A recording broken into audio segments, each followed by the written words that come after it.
Hello, my name is Derek Edwards, and I'm with the Mountain Area Workforce Development Board. And today we're talking with Christian Saxon of Southeastern Container, and we're hoping to learn a little bit about the company and Mr. Saxon's role there and his decision to go into manufacturing as a career. So thank you for being here. Christian, will you tell us a little bit about yourself? Yeah, so I'm Christian Saxon. I graduated from Clemson University in 2018 with a bachelor's degree in packaging science. Currently, I'm a process engineer for Southeastern Container. So here at Southeastern Container, we work for Coca-Cola bottlers to make bottles. In my plant, we make PET preforms. The PET preforms, the reason we don't make the full-size bottles is because it's more efficient for us to make a smaller preform and then ship it out to bottlers or our other plants to have it blown into a full bottle. That way we're not shipping air. It's expensive to ship air. It's inefficient to ship air. And so that's what we do here.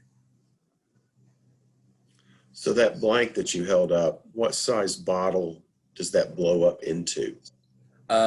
This right here would actually be a 2-liter Sprite bottle, or mellow yellow, but 2-liter green. Very, very good. How did you choose your career?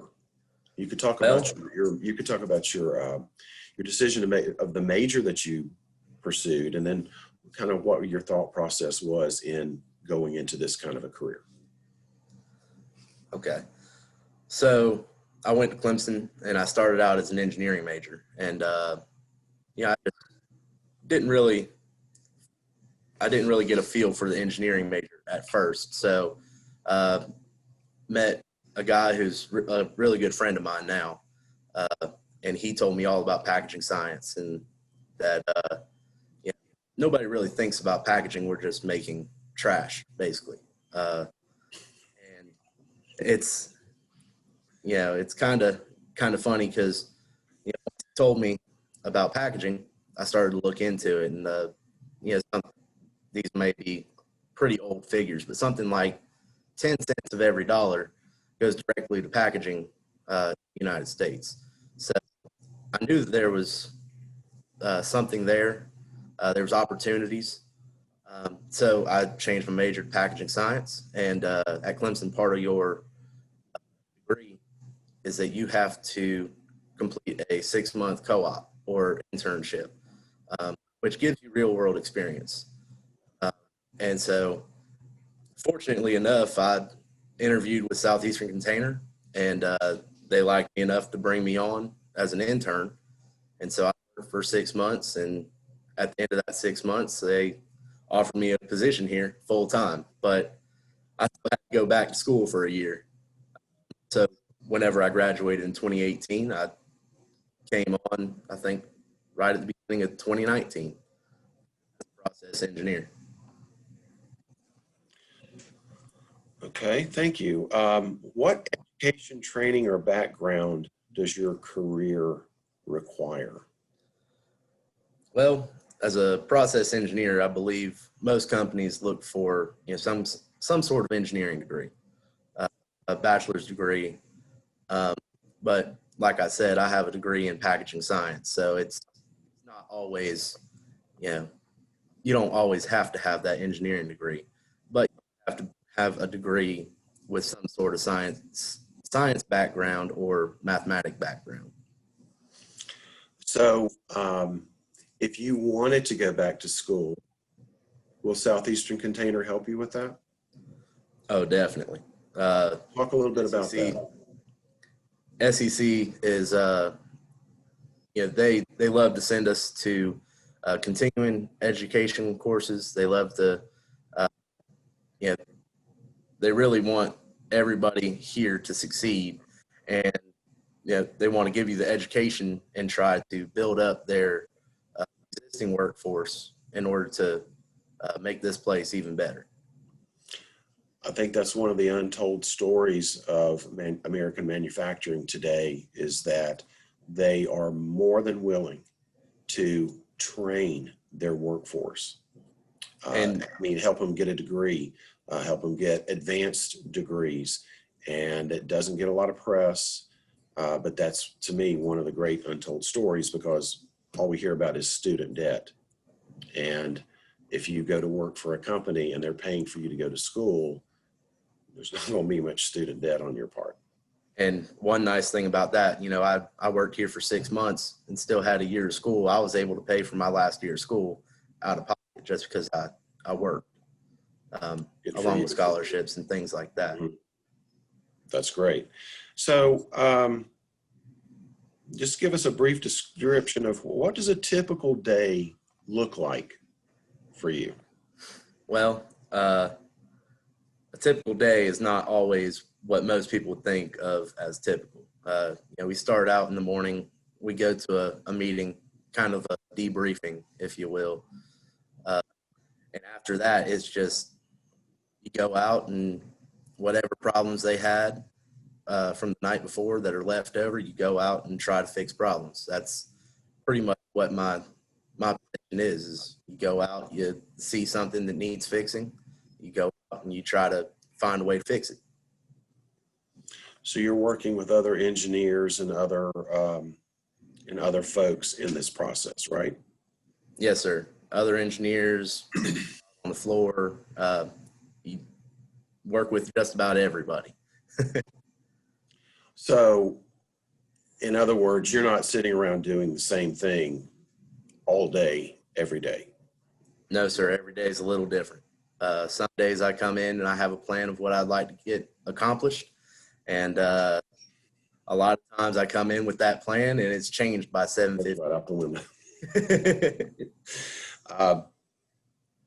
Because I think a lot of times with manufacturing, the perception is that you're standing on a line doing one thing all day long and it never deviates. And there's some of that out there, but I think that's been mechanized.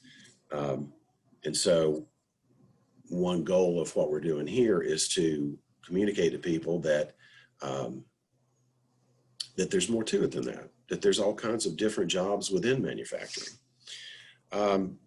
So our next question is, at this point, I know you're early on in your career, but what do you enjoy most about it at this point?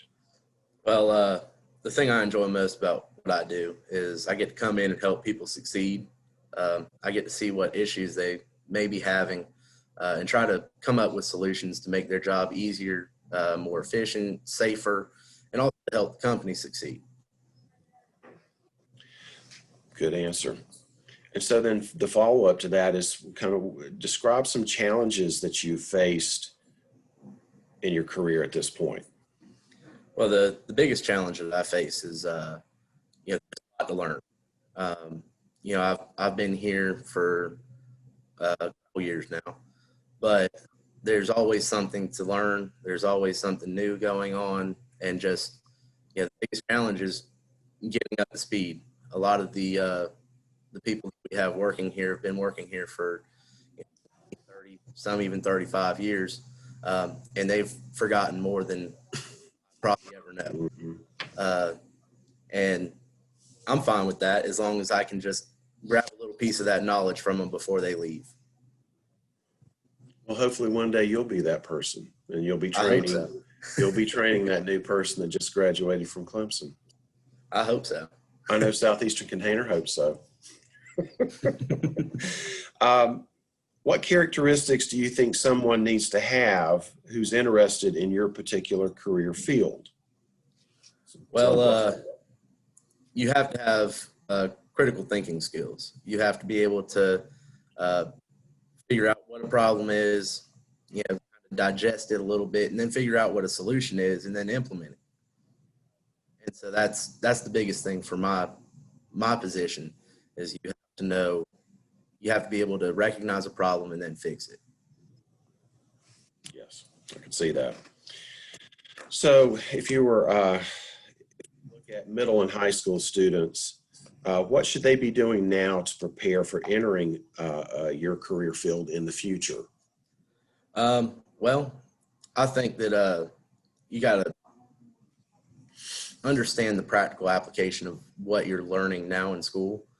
Um, when I was in school, I was bad for saying, well, I'll never use this. I don't need to know how to write a 5-page paper. But all of that stuff back then, looking back on it now, I realized that, writing those 5-page papers and getting a red mark on the paper because I left out a comma, uh, it makes you learn that stuff so that you don't look silly when you go to write a email to a boss or a customer or a supplier or anybody. Understanding those practical applications very important, even when you're in middle and high school. That's a great point, because I think for very often, I mean, I can remember back, it's been a long time since I was in high school. I remember having those same thoughts. It's like, well, what am I ever going to do with this? And it's like you're building your knowledge base, and you may not understand today that 5 years from now, yes, you will need to be able to effectively communicate with someone via email. And if you can't spell correctly, if you can't capitalize and use punctuation, you're not going to be an effective communicator. So yes, that's a great point there.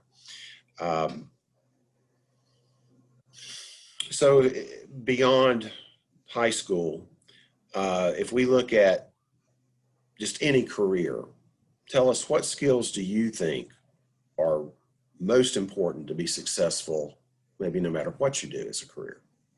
Well, I think, critical thinking, again, is a very important skill. It's a very, very important to be able to think critically.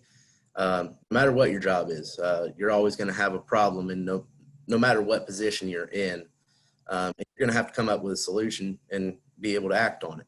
And then other than that, your attitude, the way that you present yourself, the way that you come in every day, attitude plays a big factor in whether you're going to be successful or not. And by attitude, you mean having a positive attitude, Right. I'm guessing, not a Right. negative. If you come in with a positive attitude every day, and you can help others a lot more effectively. You can do your job a lot more effectively. But if you come in with a negative attitude, then you're just going to be in trouble. You're just going to be waiting out the clock. I hear you. So a lot of times I tell people when I counsel them, it's like, when you go for a job interview, that person's sitting there thinking, do I want to spend 40 hours a week with this person? Right. Because you end up spending more time with your work family than you do with your own family if you're Right. consistently working 40 hours a week or more in a job. So it's extremely important to have positive attitudes. Now, we all have times when we're down and life isn't perfect. But when you're talking about a professional situation, the drama needs to stay at home, and you need to show up for work and try to do your best. Because if you do that, when you do run into that hard time, your work family will understand, and you can confide in them and say, hey, I'm having a hard time. I need some help. We need to talk about this. If you don't have, but that you got to have that, I don't know what you would call it, an account that's got a lot of goodwill built up in it.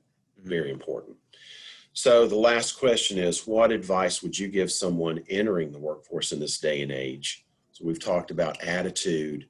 Is there anything else you would want to add to if you were counseling a young person who's entering the workforce? So we've talked about attitude. Is there anything else that you would say, give advice on? Well, I'd say it's very important to set goals.